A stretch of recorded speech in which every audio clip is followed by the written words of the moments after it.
As promised, pleased to be joined by the voice of the Orange, Matt Park. Matt, how are you today? I'm good, guys. How's it going? What was Matt? We asked John Meter-Perrell this. I'll ask you this. What was Matt Park doing in 1996? Well, I guess it goes right into the rest of our conversation, right? Watching Donovan McNabb and Marvin Harrison. No, I guess that would be, depending on your part of 96, junior and senior year of college. Yeah, right. Exactly. All right. Yeah, go ahead. We were talking about Bob Knight, Matt, and I just asked. Which also, by the way, obviously included the Final Four in the spring. And, Sure. Yeah. Sure. Right? Yeah. We were discussing Bob Knight, and where do you think he fits into the lore of Syracuse sports? Like, is he remembered as a bad guy, or is Keith Smart take that title from him? Where do you think he fits? I think if Syracuse had never won the national championship, it would be a whole lot worse. I think, he'd be just thought of as vile. I mean, even this morning, driving into campus, national ESPN radio this morning had Keith Smart on as a guest. And they bumped out of the break with the Don Fisher play-by-play call of 1987, the final 30-odd seconds of the game. And, I started to break out in a little sweat, you know, and this stinks. I mean, you've heard that before, obviously, and Indiana wins. And of course, for them, it wasn't their first championship or anything like that. It was taking away what would have been Syracuse's first, and it took them 16 years to get back to the same building to win one at the buzzer again. But and so, Keith Smart has had a really interesting career, and I'd forgotten some of the stuff he was talking about today. He's now an assistant coach at Arkansas, but he had been a longtime NBA assistant and briefly a fill-in head coach at the NBA level, and had a great career. He's overcome cancer, if I'm not mistaken. He talked about his whole home being burned down to the point where he had nothing but the shirt on his back, and how Bob Knight supported him through that. So Keith Smart's a guy that you want to hate until you hear about, his personal real-life struggles. Bob Knight, to me, is a larger-than-life figure, and he's from a different era. His impact on college basketball cannot be denied. Should be on anyone's list of the best coaches in basketball history. He's also thought by many to be a colossal prick. He again, from a different time, and what he did and the way he operated had its time and place, but it clearly wouldn't fly now. I saw a clip this morning where he was talking about what would be on his tombstone and his epitaph, and he kind of laid out what you'd think it would be from Bob Knight about how square and right he was all the time, and then he kind of said, and one more thing, it can say there that he occasionally was wrong. And that's just the case. He obviously occasionally took it over the line.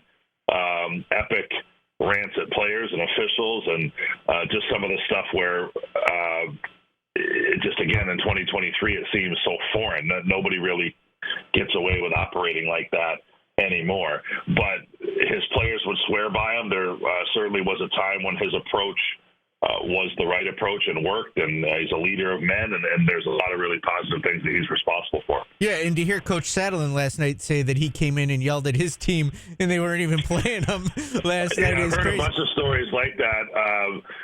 Fran Fraschilla had a tweet today about how Indiana beat Ohio U, and then the next day, Knight calls up Danny Nee, who was the head coach at Ohio, and said, hey, here's a little scouting report on your team, blah, blah, blah, blah, blah, blah, blah. And then they went and took up Knight on his suggestions and recommendations, and then they went on to win the conference. Today's coaches would say, I got enough hassle dealing with my own team. I'm not coaching anybody else's team. That's in kind of the code of the playbook of coaches. And Bob Knight coached his team and your team, and was very good at it. And was very resolute and sure that he knew he was right, and he knew how to. They say that's the definition, right, of the best coaches, that they can beat yours with theirs, and then they can beat theirs with yours. And I think Bob Knight was that type of coach. Yeah, very, very interesting perspective, Matt. Let's switch gears. Let's talk some football. We look back on last week, and it just, how do you explain it? Coming out of the bye week and 38-10, and the way that it went from your perspective and what you saw. How do you explain what we saw? I don't know if I can. I think that's really the crux of the whole thing here is, nobody is coaching anyone to false start in a critical situation or to completely blow up when their best is needed and that type of thing. I think it's really concerning what we've seen. I mean, that's a, you know, Paul Pasqualoni used to have the expression, occasionally, unfortunately, it popped up, hey, we laid an egg. Thursday night was the most prominent egg laying that I can recall in recent time, when it's just, you needed to be better than that. You didn't lose the game because of a talent disparity like we've been talking about in the previous weeks. You lost it for just playing horribly and not answering the bell and not being up to the moment. I struggle with the whole, ready for the moment. I can't say, we're not in practice during the week. I can't tell you if they were poorly or inadequately prepared. They're not tiddlywinks, and twiddling their thumbs all week. I can't imagine that they go to the game and they're not geared up and ready to play, particularly off a bye. So, but then they have shown to be incapable to this point of coming back from significant early game adversity, which they've had more often than not. And so there were some really concerning elements of that game, and you still come away with it with the idea of, 4-4 and 4 more toss-ups. And I still think Friday night's very much a toss-up. And if proven wrong in that one, if Friday looks anything like last Thursday, then you got serious issues. And then we'll deal with that as it comes. But I'll be stunned if they come out as flat again as they have. We had John Meter-Perrell on earlier in the show, and he talked about how BC has an identity, right? They want to run the football, and they want to run the football some more, and they're 10th in the country right now in rushing yards and averaging about 5 yards per carry. These are all concerning things, right? Especially given the fact that Syracuse just gave up 300 plus yards on the ground to Virginia Tech. What do you make of this BC offense and what they're going to come here and try to do tomorrow night? Yeah, I always think it sounds weird when coaches do say, we got to find out an identity. But what it means when you see it work out is we know who we are, we know what our strengths are, and we're going to lean on it. Dino Babers, when given the podium on Monday to say, hey, what are you good at? He declined to answer. That's a little concerning to me. What BC has done is they can recruit offensive linemen and always have. They have 2-3 running backs that they really like. They've got a quarterback that has changed their course in terms of where they were headed with some of the other guys that were in the program. And so they know who they are. They don't make bones about it. They don't screw around, and they're going to say, hey, we're going to try to run the ball, try to stop us. And some teams will stop them, obviously, and make it difficult on BC, and others won't. And I think that it's very clear where Syracuse has to begin with its defensive approach and everything in this game, and you're going to have to stop the run against Boston College because they're not going to get away from it. What do you think about when Syracuse has the ball, and we've seen the offense struggle really badly now in 4 straight games? What can be done at this stage of the season? I mean, we keep going back to Gadsden's not there and Pena's not there and Isaiah Jones has been banged up, but I mean they're not there. They got to figure it out. What can be done on offense to get this thing going a little bit? My first instinct unfortunately sounds like coach speak, where it's like you got 11 guys. They all across the board need to be a little bit better at what they're doing. Garrett Schrader could be an All-American. If he's given no time at all, you just can't function offensively, certainly not in the passing game. I think Schrader's greatest strength is his ability to extend plays. So if you can either roll him out or whatever needs to be done, block a little better, protect a little better, in order to create a little bit of the background football, I think that helps these wide receivers that have not shown on a regular basis. They're not really getting open that well. Now they can. Or is it crossing route combinations? Is it pick plays? Is it whatever you have in your playbook that are going to be tricks to get people open to the passing game? You've got to do that. When you do have people open on shots down the field, to me, Donovan Brown and DeMarcus Adams and people like that, their skill is straight line speed. So can you max protect? Can you block it up long enough to take a shot down the field? And when you do, you got to connect. You have to hit those. cannot afford to have a drop. You certainly can't. By the way, how many turnovers there were in the Virginia Tech game? 0. It wasn't like they lost the game because they, gave it away with that kind of thing. No, they got whipped.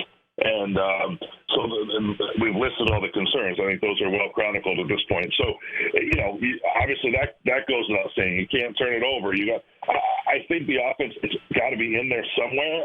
Jason Beck, we were talking about how great a play caller he was the first handful of games of the season. I don't think he forgot. So they've just got to create something. And I think momentum has a lot to do with it. When you are down. It could have been a whole lot worse at Virginia Tech, but you're down 2-3 scores early in the game. It's hard to do much of anything. So, and it takes you out of balance offensively too. To have any kind of balanced pass and run, it's got to be a game. You can't be from behind doing that. All right, let's before we let you go, let's get your thoughts on this basketball team. We've seen 2 exhibition games now, and as we talked about last week, you can't glean too much from exhibition games. But your thoughts on this team, after going up against a couple of different opponents, and they jump it up for real on Monday night. Yeah, I'll just back up what I've said, all through the summer, and people always ask, "Hey, what kind of team? What do you think it's going to be?" And pretty much my reflex answer is, hey, they're going to be fun to watch. Because I think it is. I think Syracuse basketball is a fun brand to watch, and I think that's true almost regardless of who's been on the roster. And I know, all the calls and all the hand-wringing over the years, they haven't won enough games in recent years. It still has been worth your entertainment dollar and time. And I think that's, again, going to be the case here. I think it's a team that likes one another. They get up and down the floor. They get after it. Judah Mintz alone is worth the price of admission, I think. We just talking with people again this morning about, how do you officiate his play when he winds up on the floor 9 or 10 times a game while he's shooting, So I just think anything can happen when he's got the ball in his hand. To me, they have the right kind of complement. My biggest concern right now, Coach and I talked about it on the broadcast last night, do they really have a knockdown shooting game? Beyond, Chris Bell had an unbelievably awesome first half last night, but I think historically he's been a one-dimensional player. If he isn't making shots, if for one reason or another Justin Taylor isn't, what do you really have there? What are the consequences of having 2 guys whose primary move is driving to the basket? Now, I think Starling and Mintz are as good as anybody in the country at doing that. How do they dovetail? So I'm fascinated to see what happens. Naheem McLeod, I think, is better than expected. I think there's a lot of things, and certainly we'll have plenty of time to talk about in future weeks. Yeah, and one last thing on the basketball. How impressed were you with the fact that no Benny Williams, no Malik Brown last night, and it was Chris Bell and Taylor that stood up and filled in? Yeah, it's good. Again, you do have to take with the asterisk or the grain of salt the competition. So they could have put you in, Pauly, and they would have won big last night against St. Rose or against Damon. And Damon's quite a bit. Well, I don't know. I was going to say Damon's quite a bit better than St. Rose, but maybe not. But against Division II teams, they're pretty much going to roll almost no matter what at this level. And the thing I like the most about it is if guys are going to, nothing against Malik Brown because I think he's great, and I don't mean to take a shot at Benny Williams, but if guys are going to violate team rules and are going to be unavailable, there's going to be consequences, and maybe more than one. I mean, maybe he's only suspended a game or 2, but when the guys he shares playing time with come into the game and thrive, then I think it adds to the consequences of being suspended and being on the outs. And so this team, I think, has a few more answers than recent teams have had. And, again, I say that with my fingers crossed and a little bit of an asterisk related to it because the games don't count yet, and when they do, the rotations and minutes and that type of thing is going to change. Yep, and the first one that counts is Monday, 7 o'clock inside the Dome against New Hampshire. But up first, football tomorrow, Boston College, 7:30 kick. Matt, as always, we appreciate the time. Have a great broadcast tomorrow, and we'll do it again soon. Okay, sounds great, guys. Thanks. All right, the voice of the Orange, Matt Park, joining us. And with that, we'll hit our final timeout. We will wrap things up next on ESPN Radio.